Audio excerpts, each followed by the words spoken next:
Industry close అయితే ఆ ఉపాధి ఉండేటువంటి వ్యక్తులకి అక్కడ మొత్తం కంపెనీ ఇండస్ట్రీ క్లోజ్ అయిందంటే దానిపైన డైరెక్ట్గా ఆధారపడిన వాళ్ళు కావచ్చు, లేకపోతే ఇతరత్ర వాళ్ళు, దాన్ని ఏమైనా ఏ రోజైనా ఆ ఉపాధి కోల్పోయినటువంటి వారిని మీ గత 5 ఏళ్ల ప్రభుత్వంలో అడ్రస్ చేశారా? ఒక ఇండస్ట్రీ మూతపడిన తర్వాత ఇన్ని అంశాలు అక్కడ ఉంటే ఇంకా నష్టపరిహారం విషయంలో కూడా అనేక ఆరోపణలు ఉన్నాయి. కేవలం పార్షియల్గా ఇచ్చినటువంటి ఉన్నాయి. ఇంకా ఎవరైతే హాస్పిటలైజ్ అయ్యారో లేదా ఇతరత్ర వైద్యం తీసుకున్నవారో చాలా కొన్ని ప్రాంతాలు ఇగ్నోర్ కాబట్టి కేవలం కొన్ని ప్రాంతాలనే పరిగణలోకి తీసుకున్నారు. బాధితులు అయితే చుట్టూ ఉండేటువంటి అనేక ప్రాంతాలు ఉన్నాయని అనేక రిప్రజెంటేషన్స్ అప్పుడు వచ్చినప్పటికీ కూడా ఇండస్ట్రీ ఇచ్చినటువంటి కాంపన్సేషన్, ప్రభుత్వ పరంగా కాదు, ఇండస్ట్రీ ఇచ్చినటువంటి ఏదైతే వాళ్ళు ఫైన్ అనండి ఏదైతే ఏ రూపంలో ఇచ్చినా వాళ్ళు ఇచ్చినటువంటి డబ్బులు ఇచ్చి చేతులు దులుపుకున్నటువంటి ప్రభుత్వం మరి ఇవేవి అడ్రస్ చేయకుండా ఎల్జీ పాలిమర్స్ ఇన్సిడెంట్ని చాలా అద్భుతంగా మేము హ్యాండిల్ చేయగలిగాం.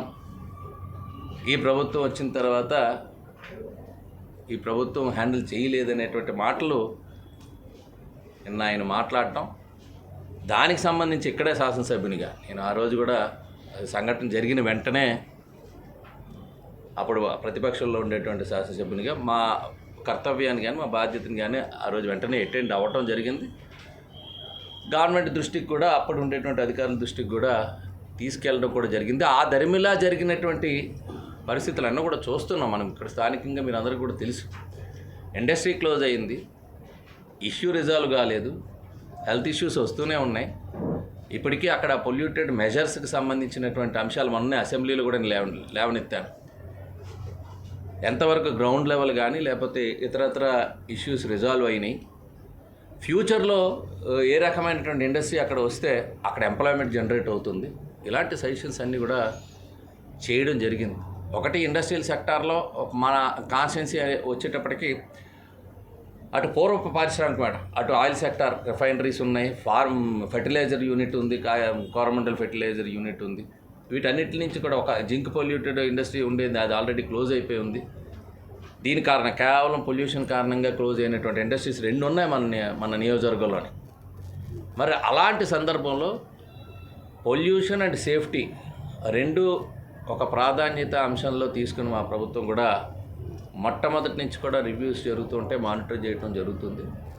దురదృష్టం మన జరిగినటువంటి సంఘటన, కానీ దాన్ని రాజకీయంగా వాడుకోవాలనేటువంటి ప్రయత్నం ఏదైతే నిన్న ఆయన మాటల్లో మేము చూసామో దానికి సంబంధించి నేను కూడా మీకు చెప్పాలని ప్రయత్నం చేశాను. డెఫినెట్గా రాబోయే కాలంలో డెఫినెట్గా ఇండస్ట్రీస్లో జరిగేటువంటి దేన్నైనా సరే, సేఫ్టీకి సంబంధించి కానీ పొల్యూషన్కి సంబంధించి కానీ తప్పనిసరిగా దానిపైన పవన్ కళ్యాణ్ గారికి కూడా ప్రకటన కూడా చేయడం జరిగింది.